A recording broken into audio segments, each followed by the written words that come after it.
tiempo.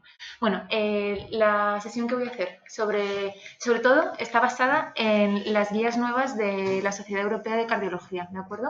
Y he decidido hacer la de prevención del riesgo cardiovascular porque había otra insuficiencia cardíaca, porque me parece que al final del día a día de la consulta vemos muchísimas personas con factores de riesgo y como hay algunas actualizaciones creo que nos puede venir bien para tener mejor control sobre ellos, ¿vale?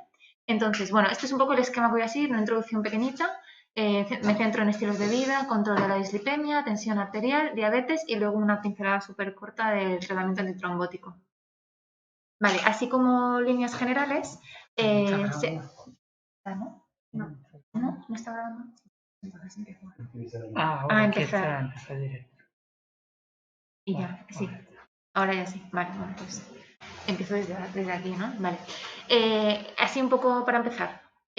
Parece que la incidencia y la mortalidad de la enfermedad cardiovascular está disminuyendo a nivel mundial, pero sigue siendo una de las cosas más importantes de muerte y de morbilidad en nuestros días. Entre las causas, pues que muchos de los pacientes tienen infratratados sus factores de riesgo cardiovascular. ¿Sí? Vale.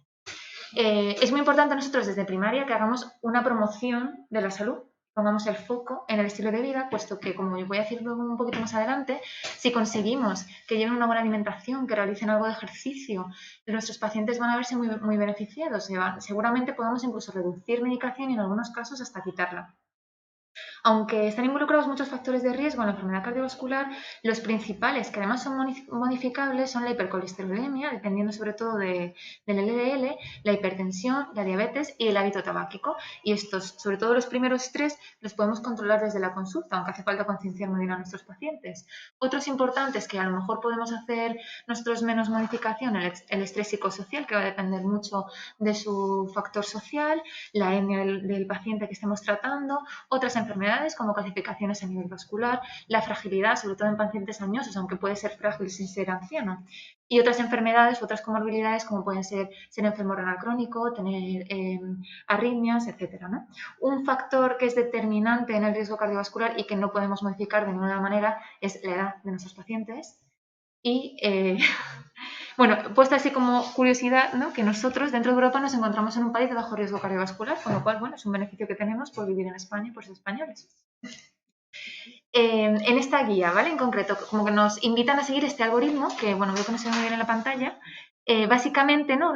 Lo que nos dice es que identifiquemos al paciente que tenemos en nuestra consulta y lo dividamos como en unas categorías, ¿no? La gran mayoría, seguramente, sobre todo los pacientes que estén entre los 50 y los 70 años, bueno, en menos de 50 y menos de 70 años, van a ser pacientes aparentemente sanos, que en principio no van a tener ningún tipo de enfermedad hasta que lo descubramos, ¿no? Pues a lo mejor vienen un día, pues es que me dolía la cabeza el otro día, me tomé la tensión y estaba en 160. Bueno, pues mira, a lo mejor este señor es hipertenso, por ejemplo.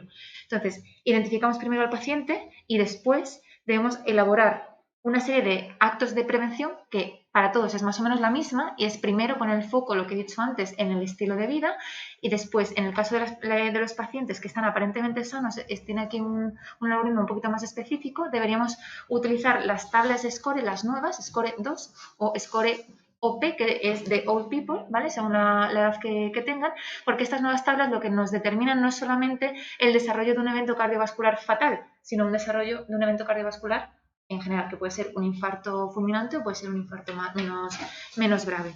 Una vez hayamos hecho el riesgo cardiovascular en estas personas aparentemente sanas, en función del riesgo, vamos a tener una serie de objetivos. Por ejemplo, si tenemos un paciente que es joven, menor de 50 años, que le hacemos el SCORE y tiene un riesgo bajito de tener un evento cardiovascular, pues a lo mejor podemos ser un poquito más laxos en su control de la tensión, ¿no? Y esperar que su sistólica esté en menos de 140. O si tiene un pelín de hipercolesterolemia, pues conseguir que lo reduzca a un LDL menor de 100, por ejemplo, ¿no? Una vez hayamos conseguido esto, es el momento de hacer una intervención un poquito más ajustada y intensificar el tratamiento para llegar al objetivo final para que estos pacientes estén protegidos. Igual que con estos pacientes, pues lo recomiendan con pacientes que ya tienen la enfermedad cardiovascular establecida, pacientes que tienen factores de riesgo específicos como por ejemplo la diabetes, pero no me voy a parar en todos porque si no sería 1 hora y pico de sesión.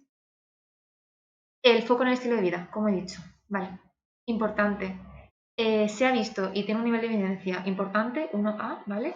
Que el ejercicio de 150 a 300 minutos a la semana, moderado, o de 75 a 150 minutos a la semana, intenso, reduce la mortalidad. Es verdad que la mayoría de nuestros pacientes son sedentarios, es muy difícil que pasen de nada a 100, entonces siempre podemos explicarles que en toda la medida que ellos puedan reducir ese sedentarismo y hacer actividad, aunque sea una actividad ligera de 15 minutos, 10 minutos, en lugar de coger el coche, ir andando, en lugar de, pues eso, cargar un pelín más de peso, subir las escaleras en lugar del ascensor, ¿no? Siempre que puedan, que lo realicen. Eso también se ha visto, aunque con un nivel de evidencia un poquito menor, que también reduce la incidencia de enfermedades crónicas y también la mortalidad, ¿vale? Aunque es un poco menor la evidencia. Se ha visto que la restricción en sí misma de carne roja tiene poco o nada de efecto sobre los eventos cardiovasculares, pero si conseguimos que estas personas reduzcan su consumo de, por ejemplo, de carne de ternera y la sustituyan por proteínas de alimentos vegetales de alta calidad, como por ejemplo la soja, los frutos secos o las legumbres, sí que pueden reducir los niveles de LDL y con ello el factor de riesgo cardiovascular.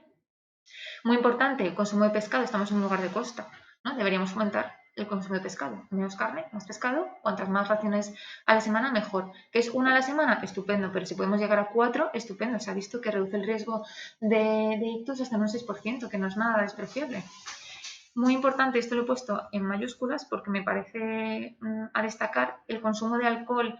Además, la normalización, mejor dicho, del consumo de alcohol en nuestra sociedad está al auge. No existen efectos protectores en el consumo de alcohol de ningún tipo, ya sea vino tinto, vino blanco, cerveza, nada.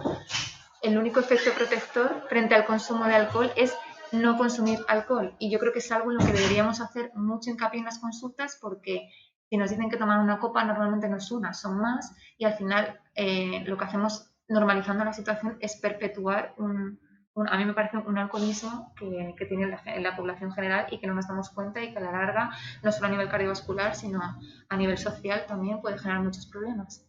En cuanto al consumo de sal, todo el mundo toma poca sal, pero en realidad toma muchísima, menos de 5 gramos diarios de sal de mesa, ¿vale? Y incluso menos debería, pero bueno, ahí me quedo.